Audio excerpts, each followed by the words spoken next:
All right.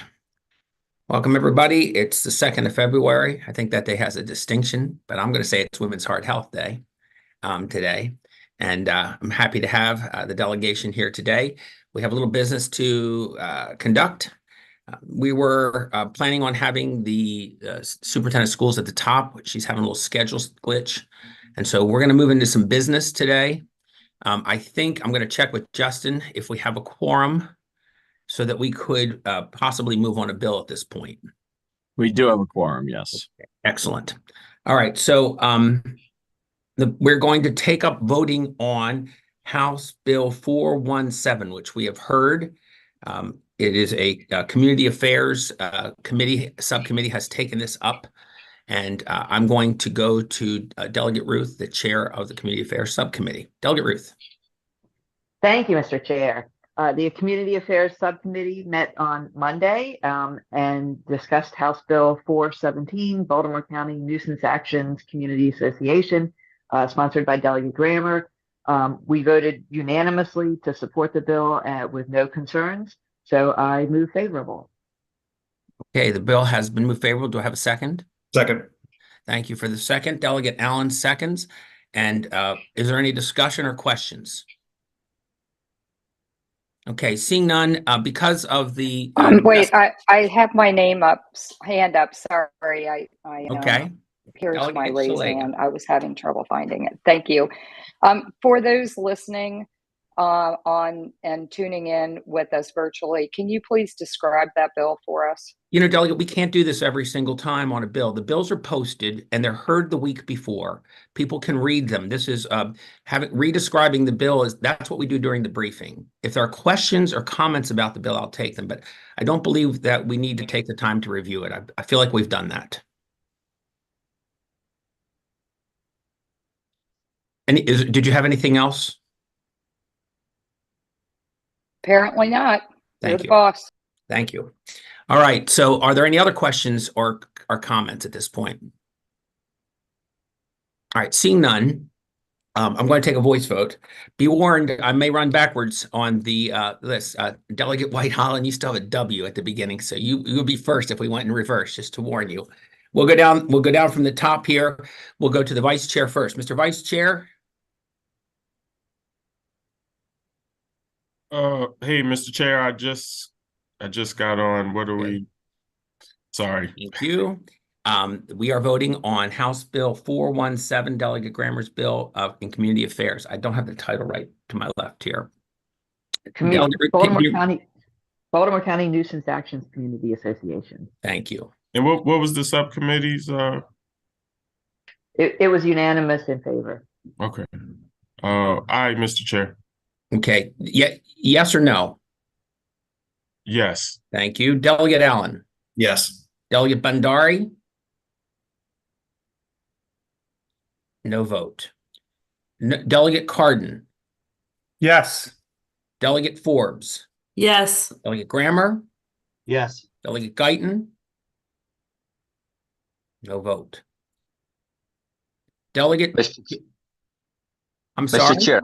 Yes, Mr. Delegate Chair. Bandari. There you are. All right. Yes, I was muted. Okay. Yes or no, Delegate Bandari? Yes. Delegate Guyton again. No vote. Speaker Jones. Excused. Delegate Long. Yes. Yes. Delegate Mangione.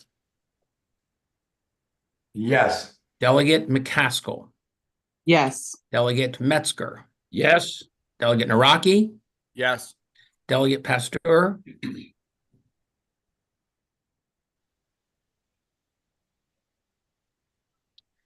Delegate Pasteur. Okay, no vote. Delegate Phillips. Yes.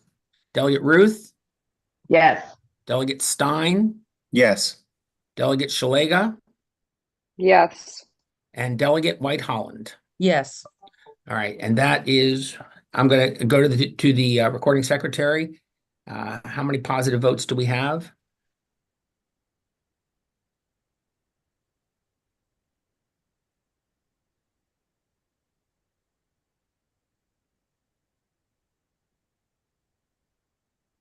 Ms. Pastoral. That's right. um, She's not here, I so don't think I I have my own count in this case. I have 16 positive votes. That is a constitutional majority. We will send this bill on to committee with the delegation's favorable motion. Thank you. Thank you.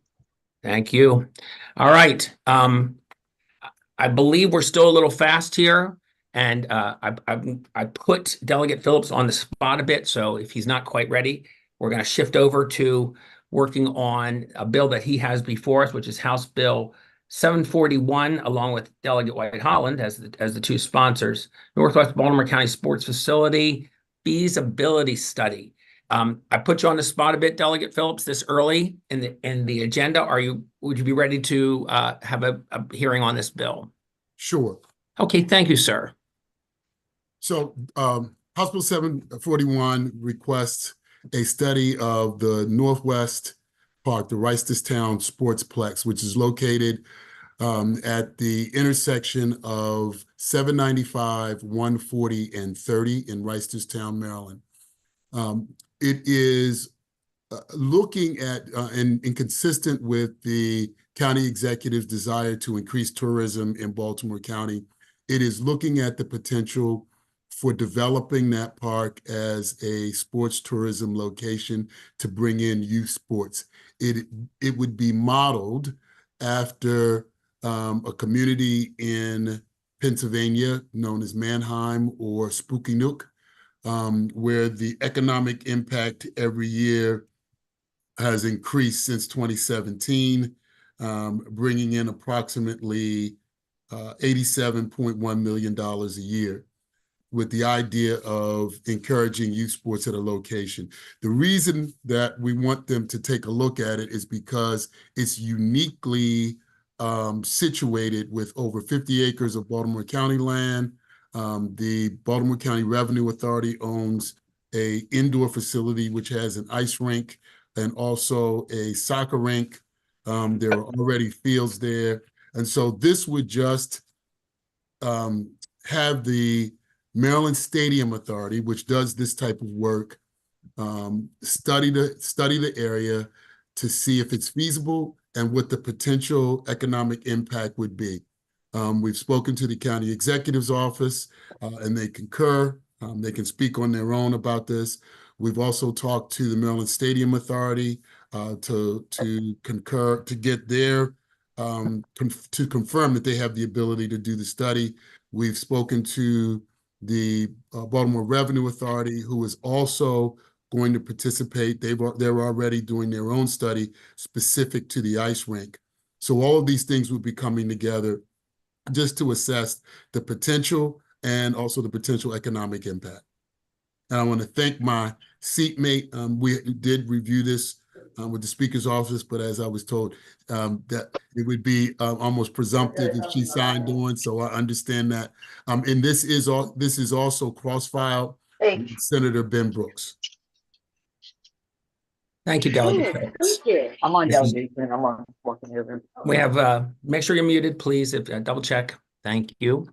Thank you, Delegate Phillips. Are there any questions or comments for the sponsor at this time? Delegate Mangione. Thank you, Mr. Chair. Thank you, Delegate Phillips, for doing this and the interest in helping with the youth sports here. I guess my question would be, is this going to be solely owned by the county, and is there interest in working with, I mean, through my days in sports, I've met some guys that run the soccer clubs, for example, and they've made deals with building like turf fields where they put up some of the money, et cetera. Is there, I mean, I guess it's too early for that, but at the same time, or is this solely going to be owned and operated by Baltimore County? Delegate Mangione, that's way too early. What we want is the study. It could be, I think there are all kinds of possibilities. County owned, it could be a PPP, right? Or it could be, they lease out the land to a firm to do this work. So I don't know. I think that's part of what the study would come back and give us some perspective of, is this feasible? How might we do it? What would the economic impact be? Sounds good. Thank you. Thank you, Delegate Mangione. Are there any other questions on the bill at this time or comments? Okay, we do, huh? There, Delegate Forbes, nice to see your hand. Thank you, Mr. Chair. To your knowledge, thank you, Delegate Phillips and Delegate White Holland for bringing the bill. Is there a sports complex like this in the state of Maryland? Because year after year, I get pictures sent to me from friends whose kids are playing at a giant complex in Pennsylvania or a giant complex in Delaware, and they say, why don't we have anything like this in Maryland? Is there an existing facility like this in Maryland today? Delegate Forbes, I'm not aware of one. And in talking to the head of Maryland Sports Tourism, he indicated to me that that was an area of interest for them. So I do expect to have him on the panel because I'm not aware of a facility similar. There are facilities in Virginia that are similarly situated. Of course, I mentioned Mannheim, Pennsylvania, and they are doing extremely well. They're about 90 minutes away from where we would be situated. So I don't think we're in an area where that would be saturated. And like I say, I think that location is really uniquely positioned because it's right at the end of an expressway. What I didn't mention is that I think there's other potential. There's another 30 acres of land that I believe is owned by LifeBridge and a 9-hole golf course, all situated contiguously right there at that location. So it's a really large parcel with a great deal of potential that's already kind of either doing some type of athletic activity or it is kind of a reserved forest area. Thank you. Mr. Chair, Delegate Manager, your hand's still up, so, and now you're saying something, so I'm assuming. I just wanted to offer to Delegate Phillips, you might want to check with your counterparts in Germantown and see what you can learn from them. They have a massive indoor sports complex surrounded by about 20 fields or so. Very nice complex. And I thought the county owned and operated, but I could be wrong, but you could probably learn it. I'm sure it's something similar. You could probably get some ideas from them. So just wanted to let you know. Thank you. I'll definitely look into that. Delegate Carden. Thank you, Mr. Chair. Thank you for the bill. I'm looking forward to hopefully voting on this quickly, Mr. Chair. But I would say that I remember that former county executive, oh my gosh, I'm forgetting now. Smith, Ruppersberger. Where do you want to go back to there? Smith. No. Cabinets. No. Before Cabinets, after Ruppersberger. Smith. Thank you, Jim Smith. Put in a ice rink, and ice rinks can be a huge because they're so far and hard to find, far and few between. Yes. Can be a huge draw, and I look forward to seeing. I know that Coppermine has tried to do something, although they have so many facilities all over the state, but the concept of doing it all in one place is really exciting, and what a great location. So I look forward to hopefully having this be a successful study that we can move forward. So that's great. Thank you, Delegate Carden. Any other comments or questions? Okay, seeing none, this concludes the hearing on House Bill 741. I'm going to mention briefly in the interest of the agenda that House Bill 495, the sponsor has asked for another week to make some adjustments to the bill. So we will move that to next week's agenda. What will be left in our operating agenda will be moving on one more bill after this. But for now, I understand that our esteemed superintendent, Dr. Miriam Rogers, is now in the room, and we had scheduled to have her talk to us and ask her a few questions. She has some people with her. I'm going to let her introduce them as she sees fit. Dr. Rogers, you have the floor. Good morning. Good morning, and thank you so much for having me here. I am joined by Chief of Staff Mildred Charlie Green, and Ms. Erin Seabolt might also be here. Yes, she is here. So I am going to try to share the screen.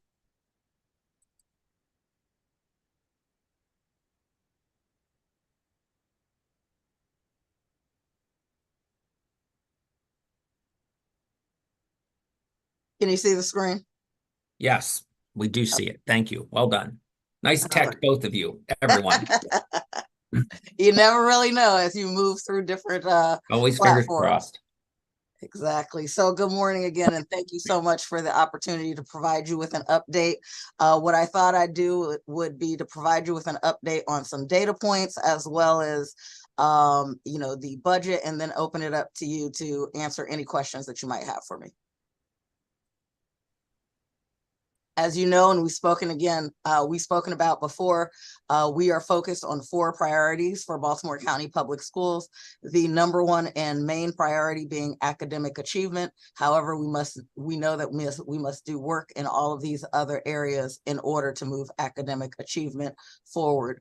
Other areas including infrastructure, safety and climate, and ensuring above all that we have highly effective teachers, leaders, and staff in schools and in all of our offices.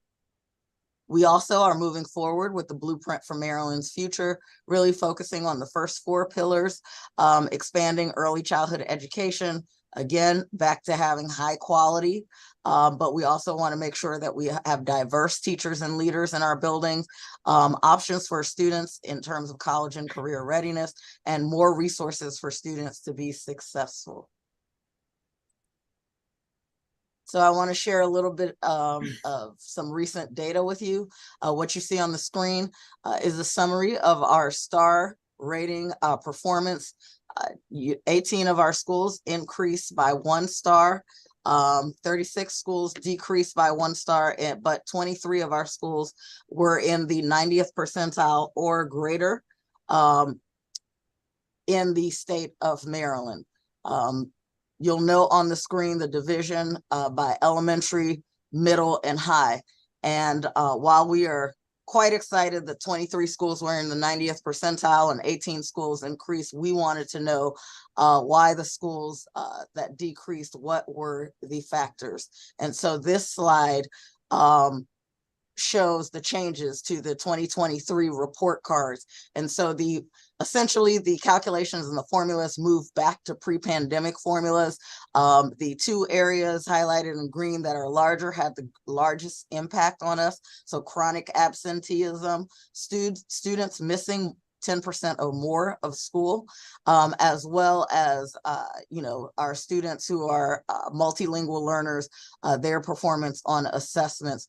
Those 2 areas had a great impact on our star ratings. Also, you see some, additional changes with the 2023 report card, student growth proficiency, how that was calculated. I'm on delegation. Oh, my goodness, I'm getting ready to just switch over to. Delegate Ruth, I think, yeah, there you go. Okay. Sorry for the eruption. No worries. The high school academic achievement markers, as well as for the first time since COVID, counting the MCAP for students in 8th grade social studies. And so in response to the data, there are certain things that we have already been doing since the beginning of the year that we know will have an impact on our student performance.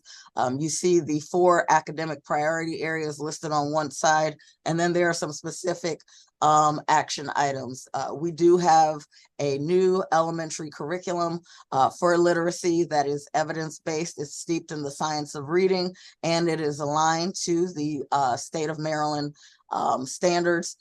And so in addition to having the curriculum, we're making sure that we have instructional coach visits in all of our elementary schools. About a week and a half ago, we had those visits at 108 out of our 110 elementary schools. I'm pretty sure by now all 110 schools have had an instructional coach visit, and that's a visit with an expert from the curriculum, as well as staff from our curriculum and instruction office. And then we've also been having principal learning walks. That's the principal, the assistant principal, members of curriculum and instruction, as well as members of the division of schools, our chief of schools, our chief academic officer, and other members of the team going into classes to see implementation of the curriculum, to make sure that we're implementing with fidelity, and to also see the impact on students. We also have been having cross-divisional collaborative instructional visits across the system. We have created our own ESOL and special education praxis cohorts for current teachers. You'll see in a few slides, and some of you who came to the budget meeting, one of the asks is for us to increase the number of teachers that we have to meet our multilingual learner needs and our students receiving special education services. Since there is a national shortage, we want to grow our own in this area, and so we're providing the training necessary for current teachers to receive that additional endorsement. And of course, we provide monthly principal professional development, and a part of their professional development is on content. Specifically, so they know what they're looking for when they walk into a classroom and what kind of feedback to provide our teachers. Specifically in the area of ESOL, we have brought on board in December a new director of multilingual achievement who comes to us after more than 2 decades of experience with a larger population of multilingual learners, bilingual, working pre-K through 12 in the state of Maryland. So we're very excited about that opportunity to work directly with schools and with school principals to provide them with the support that they need. We are continuing phase 2 of the decentralization of ESOL centers, sending our middle school students and high school students back to their home schools where they can fully participate and fully be immersed.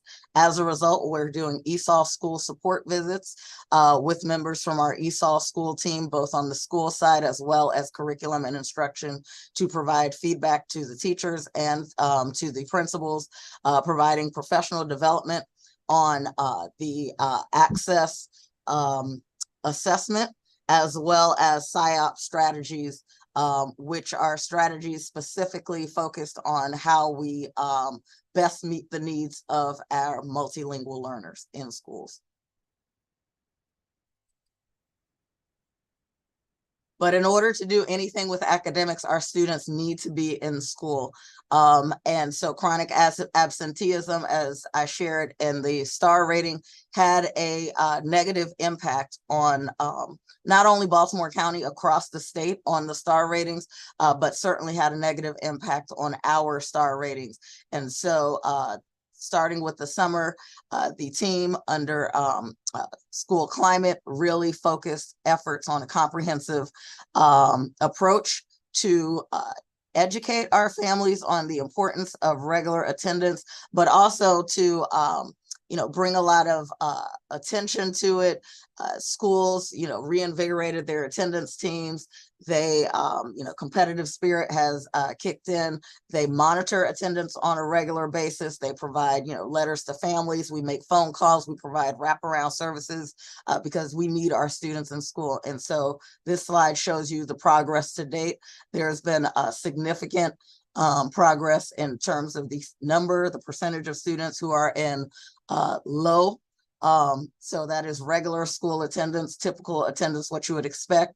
Also a decrease in moderate absenteeism, and the overall decrease you see in chronic absenteeism. And that was as of January 11th, I believe. So those are the numbers in the aggregate. Wanted to show you chronic absenteeism was not a problem that was isolated to one area or one grade band of students or one student group. And so the next 2 slides show you that there is progress being made across this slide shows you all zones. There's improvement across Central Zone, East Zone, and West Zone for attendance. Then when we look at specific grade levels, you see the progress with the greatest progress being made in elementary school. So we're grateful to our parents and caregivers for their support in this area, as they really are in charge of making sure that our youngest learners get to school as much as possible.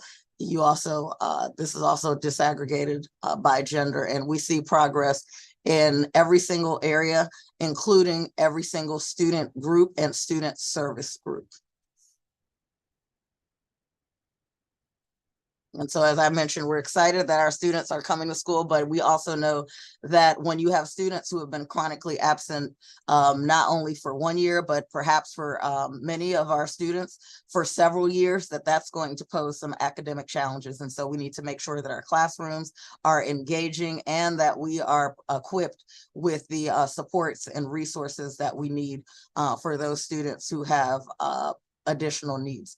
Our academic priorities, while every subject is important, our data calls us to really focus and hone in on English language arts, mathematics, ESOL, and special education as we move forward. I've shared these maps before. This is our MCAP performance, and I only have these here to highlight. The cream is really our opportunity areas.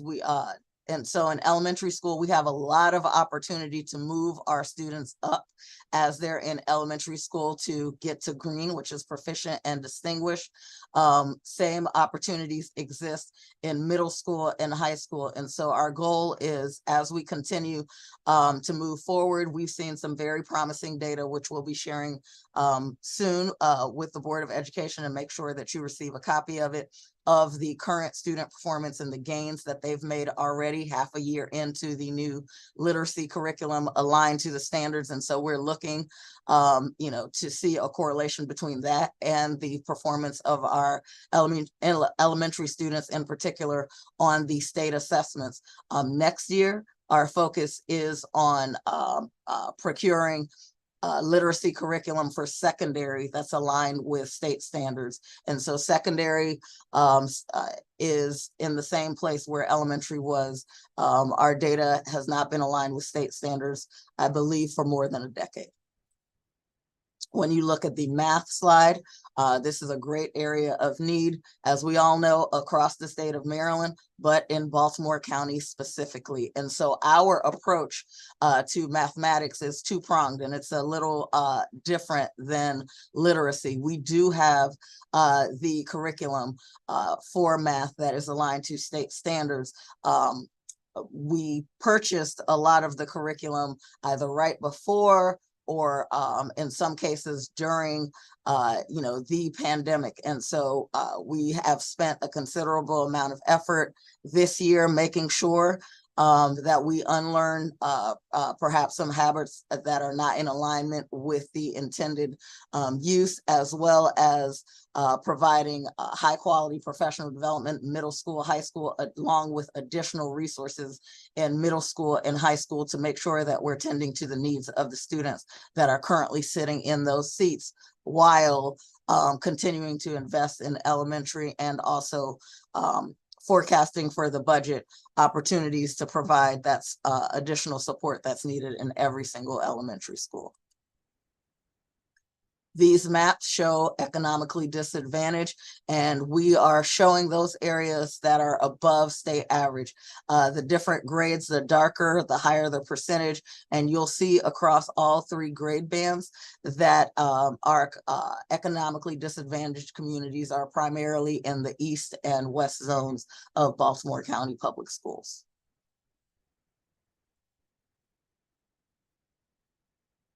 And so this is where we want to go. This is where we need to go. The pathways that you see on this slide is as a result of working with psychometricians and back mapping for more than 12 years worth of our data, and also looking at the College Clearinghouse to identify what are those specific markers that our students need to hit in order to be college and career ready at the end of their experience with us. And so you see the first one is in kindergarten. Our students' ability to demonstrate readiness on that kindergarten readiness assessment is critical.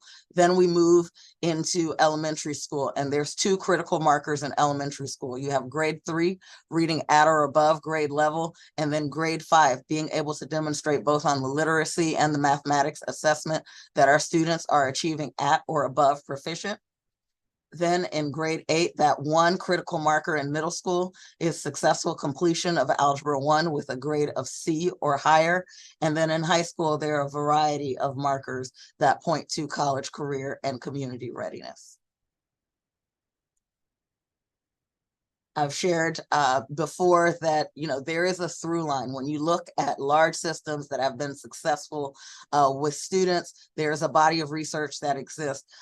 There are 3 key components, and that is curriculum. And so we are almost finished with that work, still have a little work to do, as I mentioned earlier, in making sure that we have high quality, aligned to state standards, evidence-based curriculum in every single area across our school system, and then ensuring that there's fidelity of implementation. We only know that by being in the schools directly, monitoring the instruction and providing direct feedback. We also need to make sure that our teachers, our paraprofessionals, our leaders, and central office, we are all responsible for this work, have access to and are participating in high quality professional learning, moving away from optional professional learning experience and making it mandatory, because it is mandatory that all of our students are achieving at high levels.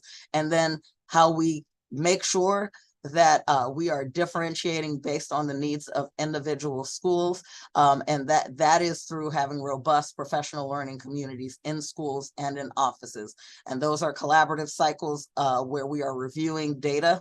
And so we're asking questions about what is working, what's not working, making changes in real time for students that are currently sitting in seats. From the central office perspective, we're identifying trends and sharing the information that schools need, providing the resources that they need and support. And then the action piece is critically important, and that we keep this cycle going throughout the year, throughout the summer. And that's the only way that we improve, we sustain that improvement, and we see that improvement across schools.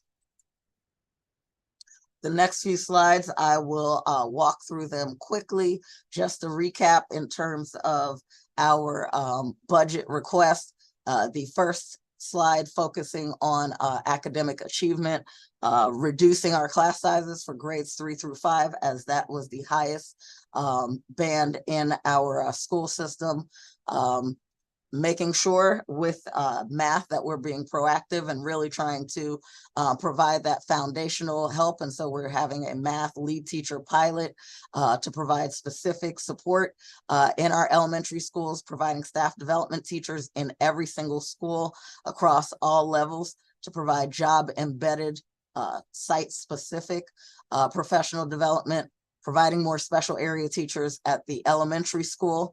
So teachers have time, the other content teachers have the time that's necessary for the professional development. As I mentioned before, the English language arts curriculum, we need one for secondary. Our community has told us that they need the virtual academy for our students. And so making sure that we move that over from ESSER, expanding our online teaching options for students who are at our alternative schools, so they have a variety of options available to them, making sure that for career options, that every high school is equipped with someone to lead that work. Those are the career navigator positions in alignment with Blueprint, as well as adjusting for growth in our schools. Rapid massive expansion of pre-kindergarten. We all know that pre-K, early learning, early childhood education has a significant impact not only on elementary school performance, but outcomes for adults. And the amount of learning that students can expect to gain over a year of pre-K is anywhere from 4 additional months of learning to more than a year of learning. And so you see the maps in terms of where we are proposing to expand. The numbers are based on our data and the needs, and they're in alignment with Blueprint Pillar 1 and where the Blueprint has identified our Tier 1 students. Our English language learners, part of our fastest growing part of the population, our students lag behind on all measures. And so we need to continue to invest in meeting the needs of our multilingual learners. And so we are investing in more teachers to provide that support in the classroom, as well as a new curriculum for our multilingual learners. Special education continues to be an area of need. One of the things that we want to do is to be able to address any needs and work with families from the very beginning. And so for that reason, we are investing in IEP chairs at the elementary school, more special education teachers to meet the individualized needs of our students across schools, and the costs of special education non-public placements have gone up. And so we have adjusted the ask based on our actual expenditures. Safety and climate. We know safety and climate must be addressed in order for us to focus on academic achievement. And so keeping our student safety assistants that we have in all of our middle schools and high schools, as well as the differentiated model that we have in elementary school, and moving forward with phase 2 of our athletic trainers in our high school to make sure that our sporting events that we have the medical support needed for our students. That will leave us with 6 more for next year, the final phase. And our community schools expansion. Community schools really provide us that opportunity to provide those health and social supports, medical health, mental health, wraparound services, for our students, more extracurricular activities, more academic support based on the specific needs of the school. And so we are hopeful, and we are predicting that based on our analysis of data, that Baltimore County Public Schools will have more than 80 community schools this upcoming school year. So we're definitely excited about that. In infrastructure, we do have some needs in transportation, expansion for in our new buildings to make sure that facilities and grounds staff, our middle school students have been having some difficulty with keeping their devices intact. So making sure that we're being proactive and trying to protect those devices. Additional technology for our staff, rising costs of utilities, and the startup and moving costs to go to the 2 new buildings that we have planned for this upcoming year. And lastly, our largest investment is in our people. In order to do all this work, we need people. And so we want to invest in compensation increases. For the first time, we have a 3-year contract with all of our union partners, where we are, everyone receives on average a 13% raise over 3 years. So we can all turn our focus to teaching and learning and making sure that we're meeting the needs of our students, as well as keeping our school day on par with the remainder of the state of Maryland, providing additional incentives to contractual and substitute employees that has allowed us to fill these positions, as well as, the rising costs of benefits and meeting the needs of human resources, so we can continue to respond to our current staff, as well as staff that we want to recruit to Team BCPS. And so that is all I have to share in terms of the slide. And so at this, right before I open it up for questions, I did make a huge error in not recognizing our critical team member, who I'm sure you all know very well. And without him, none of this would be possible. Please allow me to recognize Tony Bazemore, who is with us this morning as well. Thank you. Well, thank you, Dr. Rogers. Yeah, Uncle Tony. We need him, Yes. Apology for that huge oversight. Yeah, that's just fine. Thank you. Off the top, I'll say I'm pleased that we have a long, several year contract with our employees. I think that lets people worry about doing their jobs well, rather than worry about how much they're going to make and what's going to happen to their jobs. So thank you for that.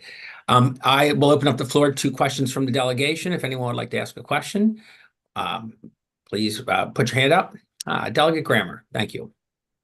Thank you, Mr. Chair, and Ms. Rogers. Dr. Rogers. Thanks for being here today. I've had a long-standing problem in the Southeast side with the requirements that schools report to parents incidents that happen in schools, whether it's violence or just a fight or anything that the school is really required to report. So the state board creates the requirements.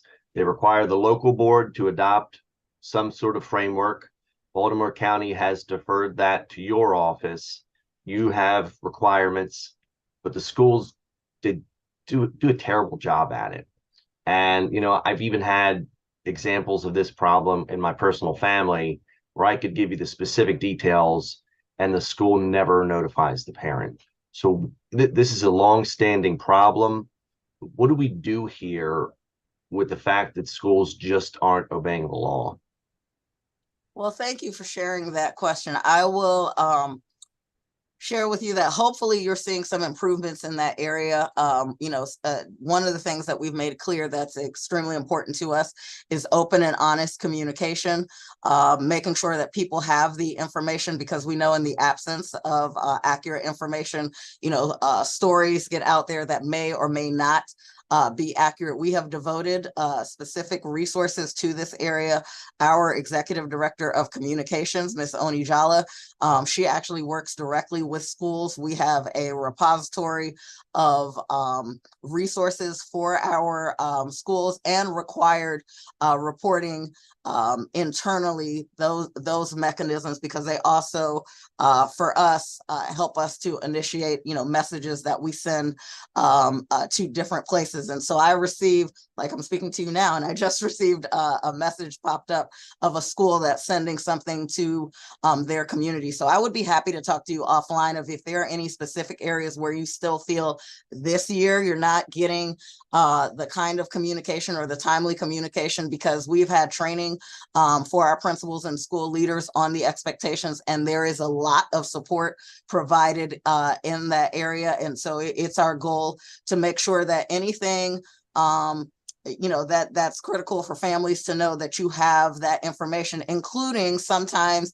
some people ask us the question about why do we send out letters for, like yesterday, we sent out a letter for a plastic knife or a Nerf gun, because sometimes you just hear the word gun and then that story grows legs. And so it's more important for us as a school system to share with families directly, here's what happened, here's how it was handled, here are the next steps. So happy to have Tony reach out, or if you want to reach out to me directly to speak offline about any specifics, but we definitely have an expectation of sharing that information with our communities.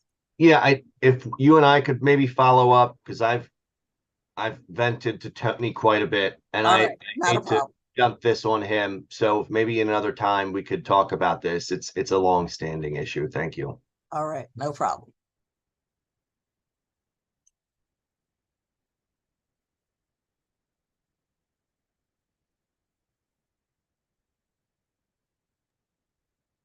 It looks like the chair might be frozen, so I'm gonna just jump in here. Oh, Here, I think I'm back now. Delegate Metzger.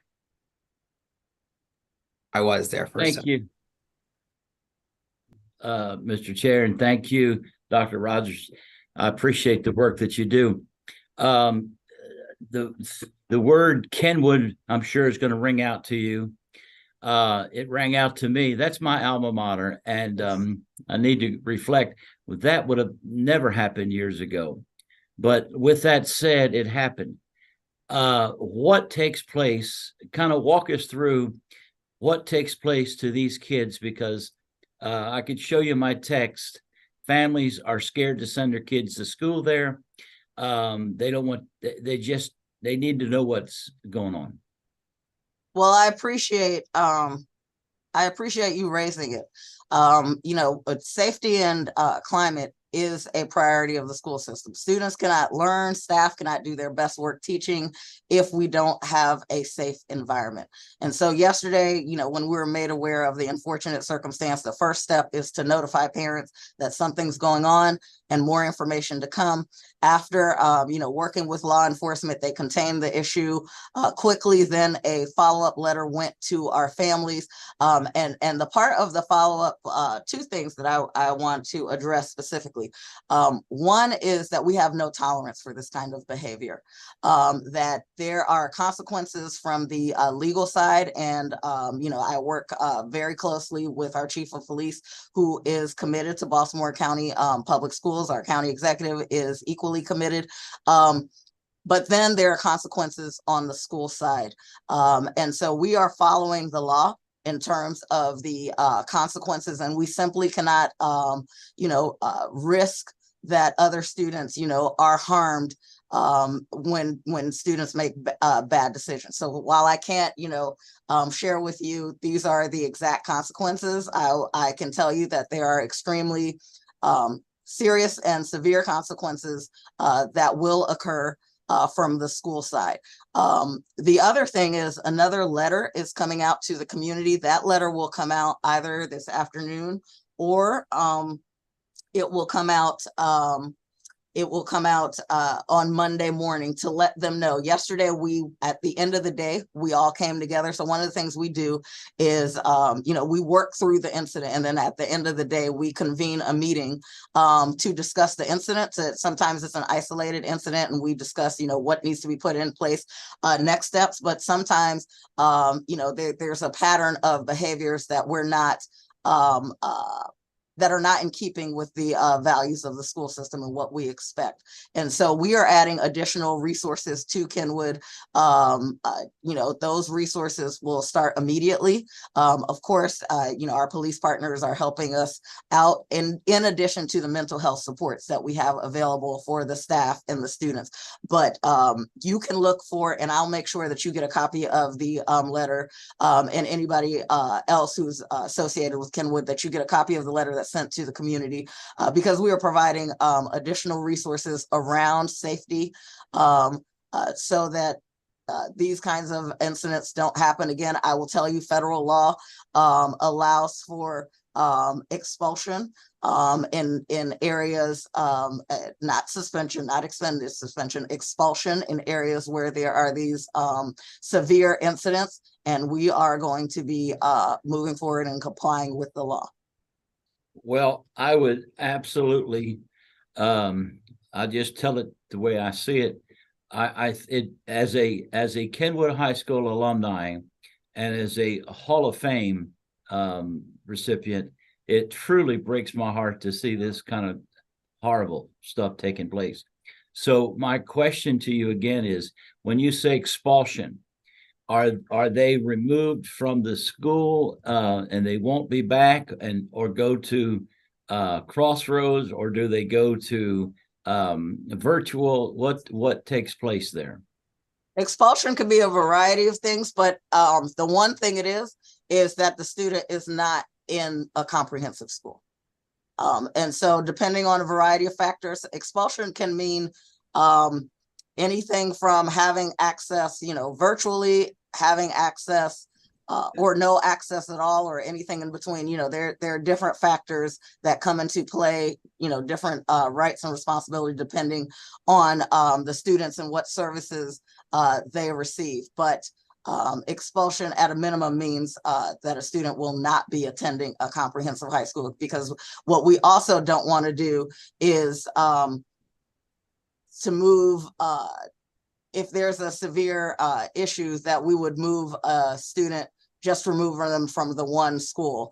And so that's not something that would be in keeping with what we're doing. I don't want to go, too deeply into anything that's going to, and I can't go into what's going to happen to specific students, but I can tell you that we are complying with the law.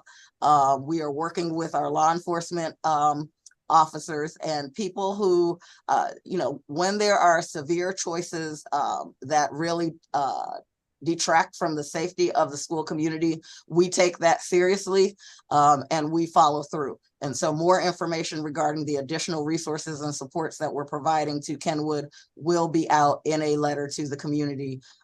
If not today, it goes out on Monday, and those additional supports beyond the police department are being deployed effective Monday. Thank you for that. But let me ask you one more question. Delegate Metzger, I think we're going to move on. You had a couple questions. Can we move on, please? Certainly, Dr. Rogers is available for offline conversations where we drill down a little deeper on things she has said. So, Delegate Mangione. Thank you, Mr. Chair. Thank you, Dr. Rogers, for being here. My question would be, what is the percentage of English as a second language students in terms of the overall BCPS student body? And is there trending data from, I guess, how long you've been keeping it? Is that continuing to go up? Do you expect it to continue to go up? If you can just touch on that, please.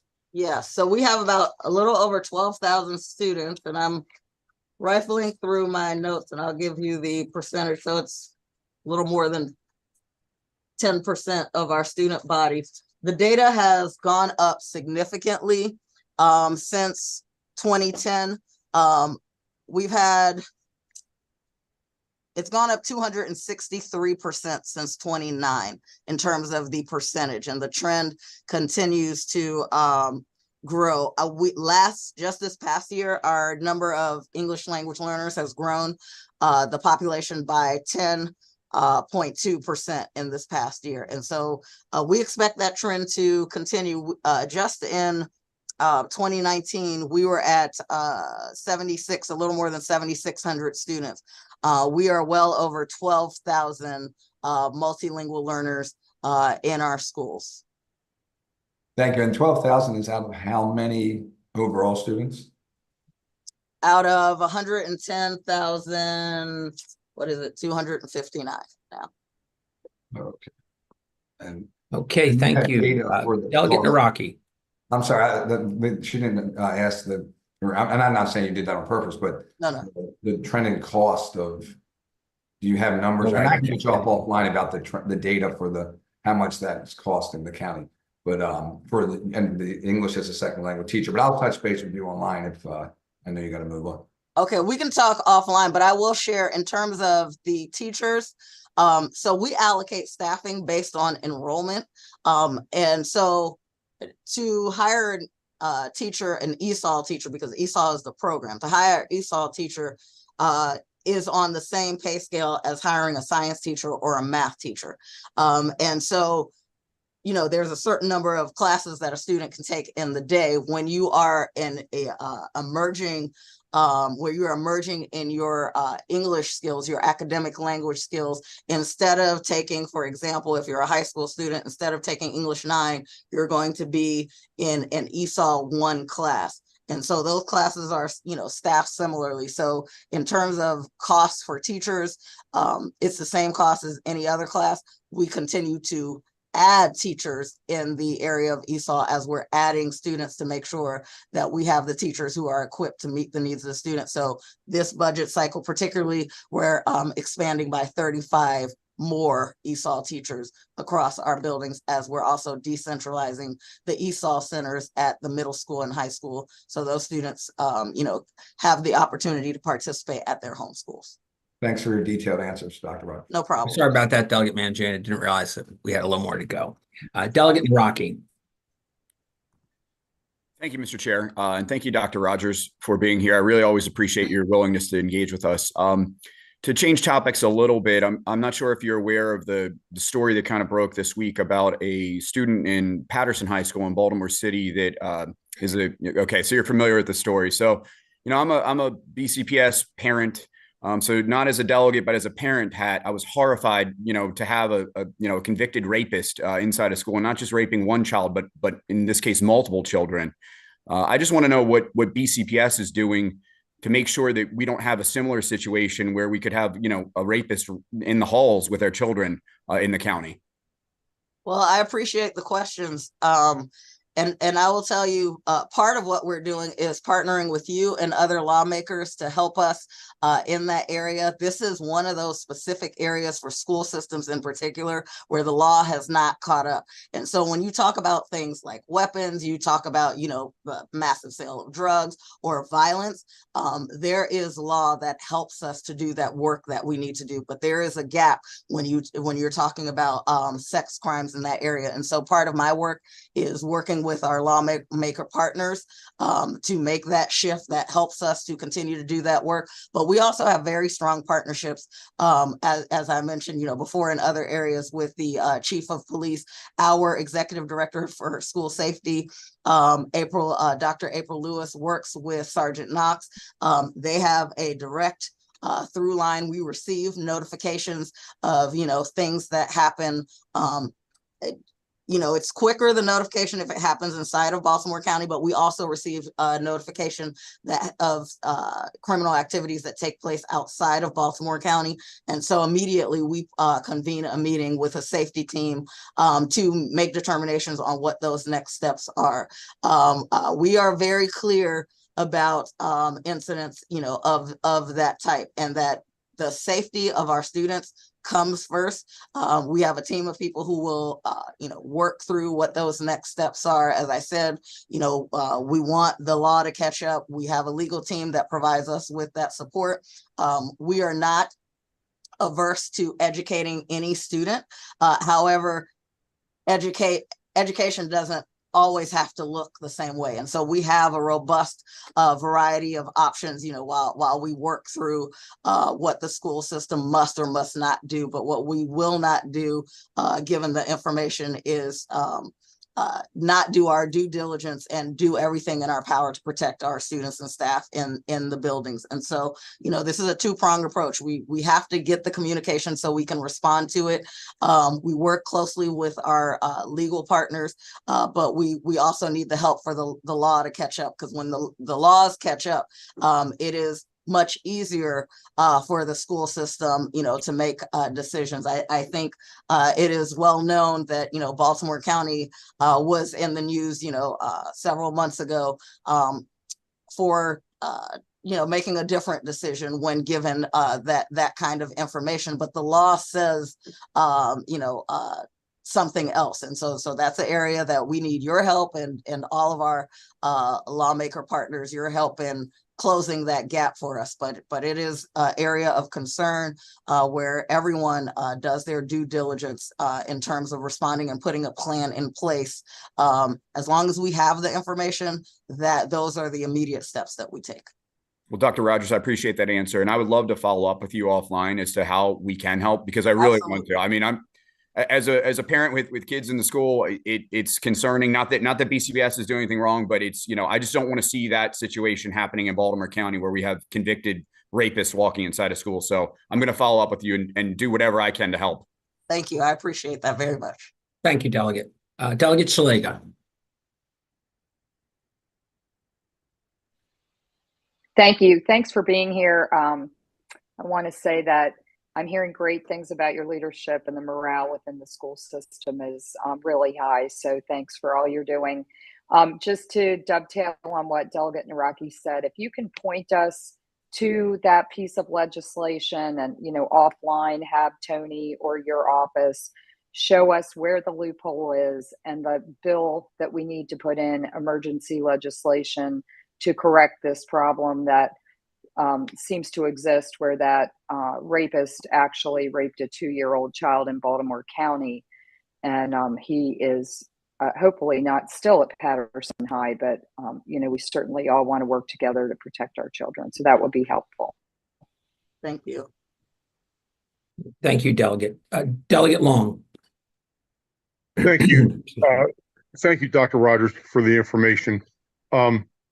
Talking about what's happened with the convicted rapist, I actually had yesterday had a bill hearing, hopefully dealing with closing some of the loopholes and dealing with this problem. And I'm just wondering if you had a chance, or someone had a chance, to see if that might take. Wait a minute, I'm seeing something weird. All right, sorry.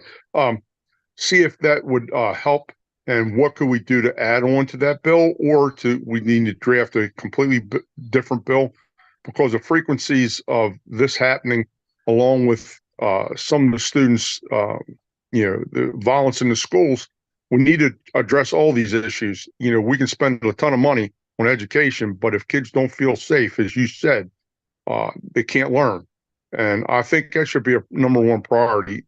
And I just and also the ESOL schools that we had talked about. You said you decentralized the ESOL schools, and I think you mentioned you hired 25 additional teachers. And I'm just curious, do you have an idea what schools that's going to impact as far as removing ESOL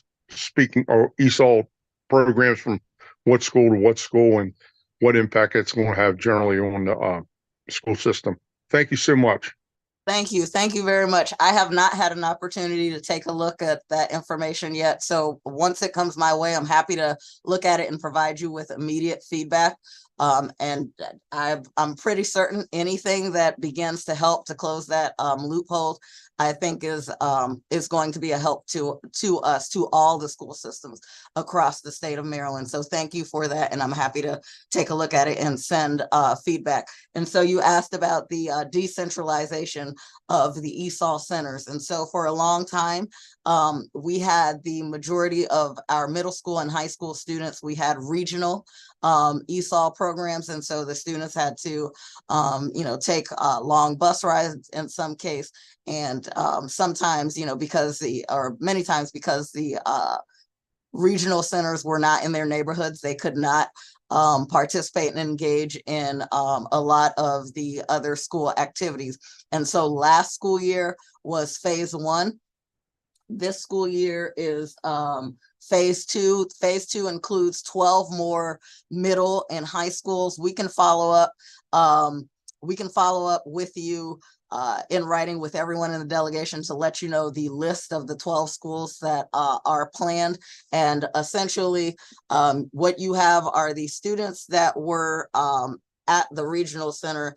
They're given, the opportunity to go to their home schools. And so in the budget, we have 35 more ESOL teachers. And so when you have all the students concentrated in one area, that also helps, with staffing. And so we have to deploy more ESOL trained staff to our middle schools and high schools so they can meet the direct needs of the student. And so that, that's in the budget. It's approximately $2 million for the 35 additional ESOL teachers. And we can share the specific list of the 12 middle schools and high schools. Thank you, Dr. Rogers, and thank you, Delegate Long. I did see Delegate Guyton's hand up, but it's back down now, so I'm just checking in with her. Thank you, Mr. Chair. I'm having terrible connectivity issues, which is why I am moving all around. I will ask that question if you don't mind. No, thank you. It's shifting a bit from the conversation we've been having. First of all, Dr. Rogers, thank you so much for being here. You have taken on a massive task, and from everything I've seen, you are doing a great job so far. So thank you for your time. And of course, Tony is incredibly wonderful to all of us and always available for us. I have 2 questions, and it's going back to sort of the beginning of your presentation a little bit. The first is simple. You mentioned expansion of IEP chairs in elementary school, which I am 100% in favor of. My question actually is, are we also going to expand those as our pre-K 3 and 4 to our younger students where we can really intervene earlier? Is that part of the plan as well? Yes, so in the slide, and I know I went through them quickly, but you'll receive the slides when you see the pre-K expansion. The top is for, meeting the needs of all of our general education students. And then I broke out, you'll see special education resources and supports for pre-K. So providing those supports, that early intervention, so that, if students need the supports, absolutely they have it. But there are many cases that when you intervene early, that you're able to, take care of that gap in learning. So we, our students may or may not need as many services as they continue to matriculate through the school system. So absolutely, that's part of it. Absolutely. I mean, you're preaching to the choir on that one right there. So, I certainly would recommend and wholeheartedly support resources going to that early intervention piece so that we don't have some of the problems, or as many of the problems as we're hearing about now on the other end of it as kids are getting older. And if I could, I have one more. Is that all right, Mr. Chair? Sure, certainly. Okay, thank you. So I have Padonia, I guess it's okay to say this, Padonia International Elementary School, which is a community school in my district. And it is a beautiful, robust, diverse school. I do think, though, as I have participated in some of the community school meetings, that there needs to be more support and more guidance to help them figure this community school thing out. So I wanted you to address how the school system is helping folks, basically learn what that's all about, and also put the supports in place that we know those students and those communities really need.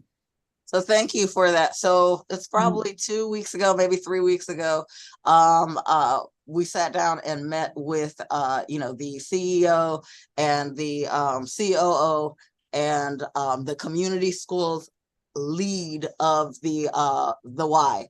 You know, they have a long history of leading this work. They lead it across many states. And so they're one of our primary partners who are, you know, invested in helping us to continue the work. As you aptly mentioned, this is a huge lift and it's a shift in thinking. And so we're grateful that the blueprint provides the resources. But what makes a community school work is that you're differentiating based on the specific needs of that school community. And the way you arrive at that, you have to be well trained to get all of that information. We have our director, Michelle Stansberry, and coordinator Ms. Forrester, who are just huge proponents and provide that support. One of the things that we'll be able to do this summer as we shift from professional learning being optional to professional learning being required, because it's what we all need to have the skills that are necessary, is to provide that summer professional learning. And so a message is going out. We're actually sending it out 6 months in advance, so everyone can put on their calendars, you know, the training that we're providing over the summer. Throughout the year, they have different training opportunities. But I think, you know, just continuing to strengthen that partnership with experts in the field who have done community schools in a variety of states is part of the work that we're dedicated to doing. And as we bring on more community school facilitators to provide them with ongoing professional development, but also to be a community of learners with them, to do that, you know, so that they have somewhere to share some of the, you know, concerns or some of the troubles that they're running into, but also that their peers are able to share how they've been able to, you know, network with external partners. But we have, you know, a clear structure of here are the requirements for all of our community schools. And then on top of that, you differentiate based on the needs of the school. So working with our external partner, as well as our two leads in curriculum and instruction, Ms. Stansberry and Ms. Forrester, I think that's going to help us, you know, to move forward in that way. I also know Principal Pizzo is, you know, quite, you know, invested in making sure that all of his students have what they need. And so, you know, we'll continue to work with them, work through any challenges, and make sure we reach out and make sure that he has what he needs so that the school can continue to move forward. So thank you for raising that. Thank you so much. I'm wholeheartedly in favor of the program. I do think, you know, maybe there are a few hiccups just getting things started. And my question really is a systemic one, not just about Padonia, because they're doing a great job with the resources they have. But, you know, hopefully we can continue to strengthen that and agree to do that as a delegation as well, because it's a very important program. Thank you so much. Thank you, Delegate Guyton. We're just about done. We've held you down for almost an hour. I'm going to mention something and then I'll talk about it with you offline. I was very excited to hear that you have Math Elementary Lead Teacher Pilot Program. As a math teacher, we spend a lot of time, and we need to, on literacy in the elementary grades, but we have to get around to math literacy as well. We'll talk. I want to know how many schools and how long they're going to be there for, and if I can help. Okay, so, but great to hear that we're focusing on math literacy also in the elementary level. And thank you for that. All right, Delegate Ebersol, I will say 36 schools. They're going to be there all year.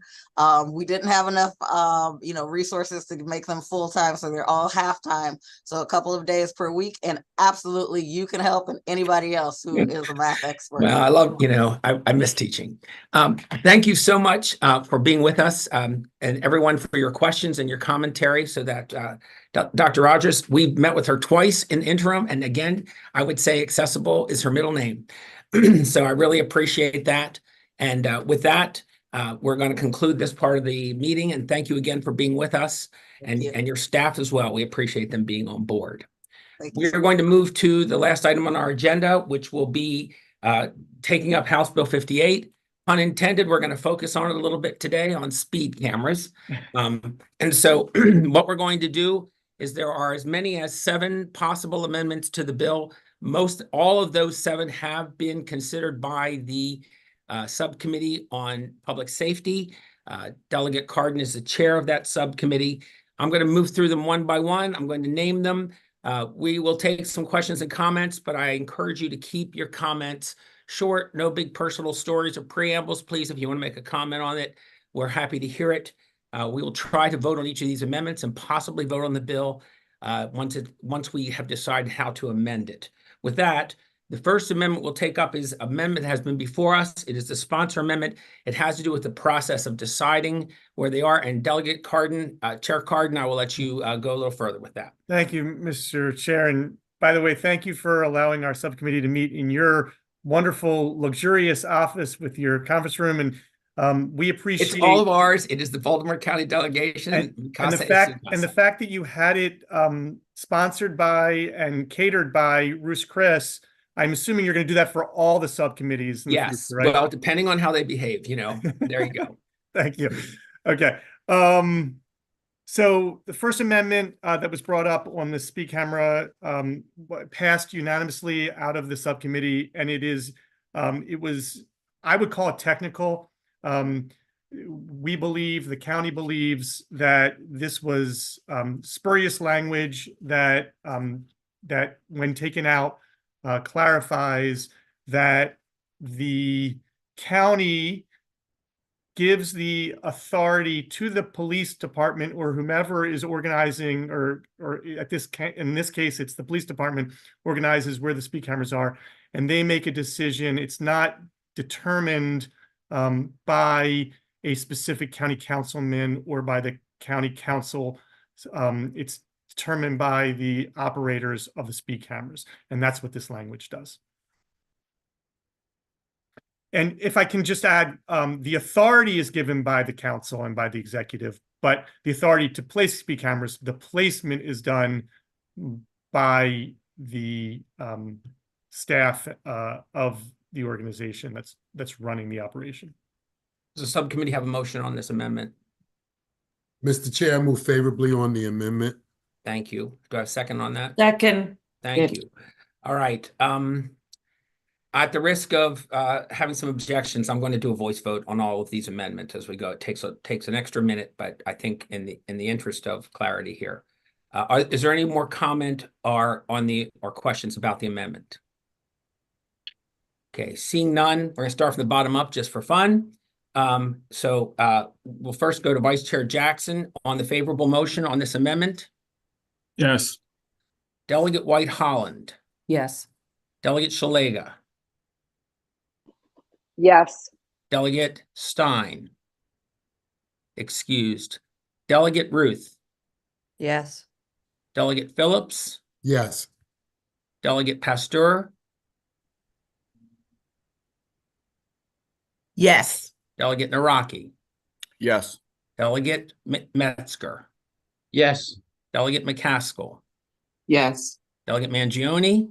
Yes. Delegate Long. Yes.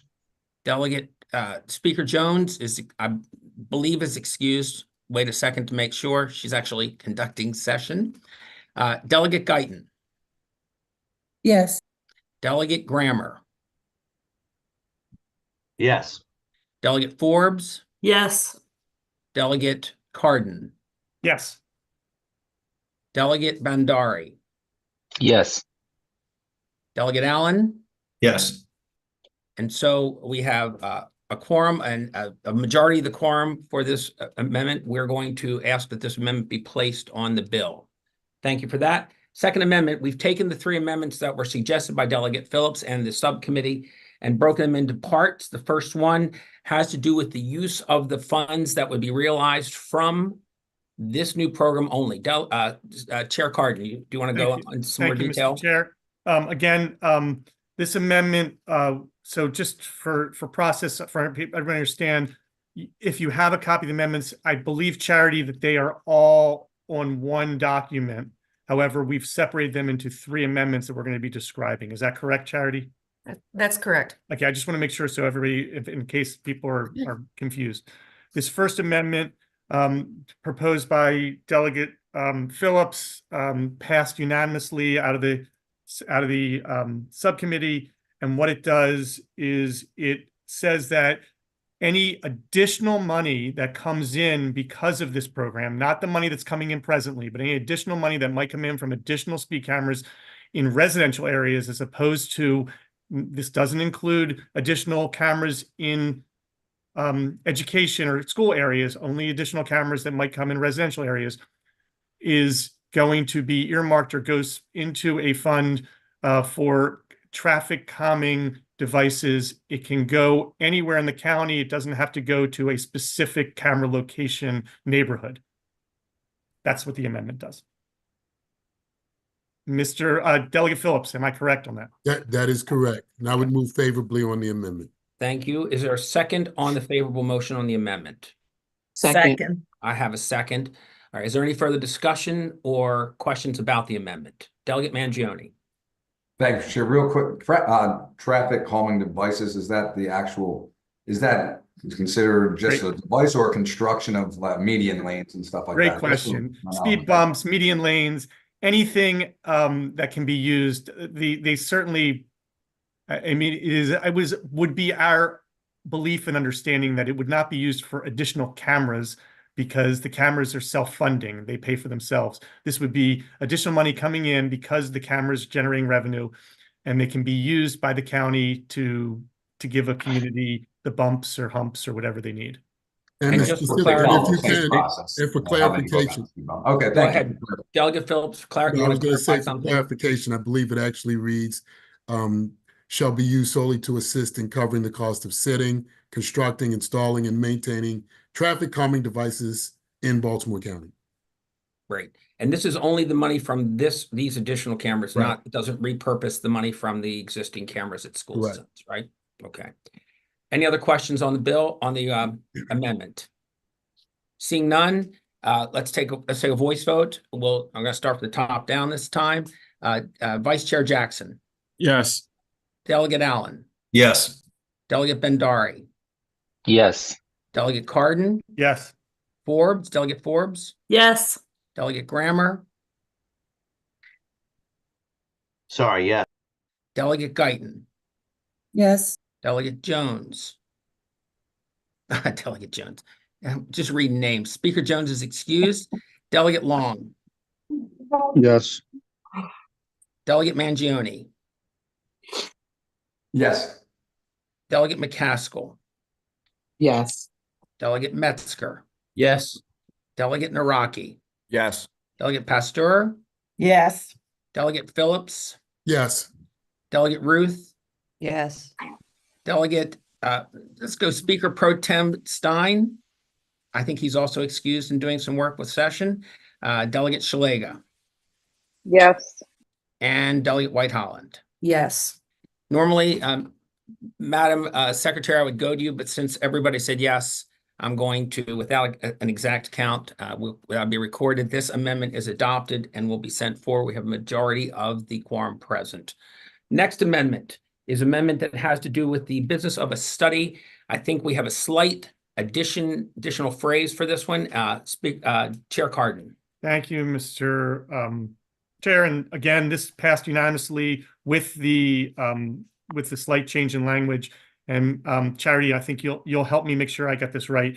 We're changing the impact study on drivers to owners, because we don't necessarily know who the drivers are. We know who the owners are because it's done through the registration of the car.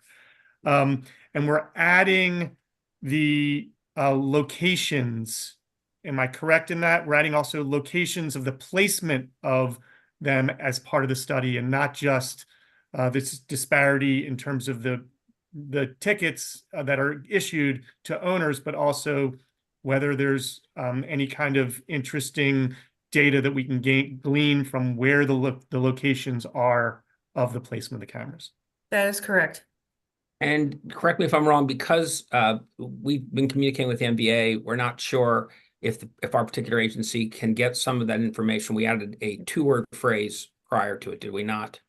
Yes, to the extent practicable that this data is collectible. Okay. Right. And there's nothing, and just, I mean, in case somebody's going to ask a question, there's nothing dispositive that if we get information that this program will be terminated, it's just the gathering of the information to see, and then being able to possibly use that information to make determinations as to,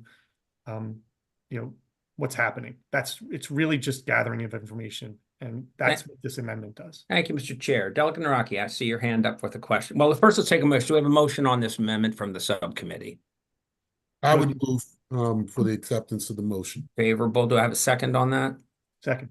Okay, so we have a motion before us. Delegate Naraki. Thank you, Mr. Chair. Just had a question for Delegate Phillips. Delegate Phillips, I'm aware of some studies done by an organization called the Fines and Fees Justice Center. They've done some really great work around the country. They've done a study in Washington, D.C., where they looked at the placement of traffic calming devices, specifically speed cameras. And they reported that in Washington, D.C., they said that African-American and minority neighborhoods were 17 times more likely to receive a speed camera violation than in white neighborhoods. There was a similar study as well in Chicago that was reported by PBS. Just a question, isn't that so about these studies, Delegate Phillips? It is so. And Thank you, I am Delegate. familiar, as you know, I am familiar with those studies as well. And that is one of the reasons why I think it's important that we take a look at what the impact of these fees and fines are on some of our populations, right? Socioeconomically disadvantaged populations in our communities. So thank you for bringing that up. Thank you, Delegate Phillips. Thank you, Delegate Araki. Okay, is there any other comments or questions about this amendment? Seeing none, we're going to take a voice vote on this. Start from the bottom up this time, and we'll start with Vice Chair Jackson on the amendment, the favorable motion. Yes. Delegate White Holland. Yes. Delegate Shalega. Yes. Delegate Stein is excused. Delegate Ruth. Yes. Delegate Phillips. Yes. Delegate Pasteur. Yes. Delegate Naraki. Yes. Delegate Metzger. Yes. Delegate McCaskill. Yes. Delegate Mangione. Yes. Delegate Long. Yes. Speaker Jones is excused. Delegate Guyton. Yes. Delegate Grammer. Yes. Delegate Forbes. Yes. Delegate Carden. Yes. Delegate Bendari. Yes. And Delegate Allen. Yes. Okay, again, Madam Secretary, we have no votes, so we're going to say this carries the majority of the quorum present. We will send this amendment and we'll make sure it gets written up as we have described it and also sent on to the committee for consideration to be added. Okay, next amendment. This is an amendment that is on the third part of the amendment we saw last week. That amendment originally placed a sunset of 3 years on the bill. Delegate Carden. Thank you, Mr. Chair. This is on page 5 of 5 on the of the amendment. We did, just to make clear, we passed this amendment unanimously. We then spoke with the county that apologized that they did not get back to us timely to say that that this would be detrimental to the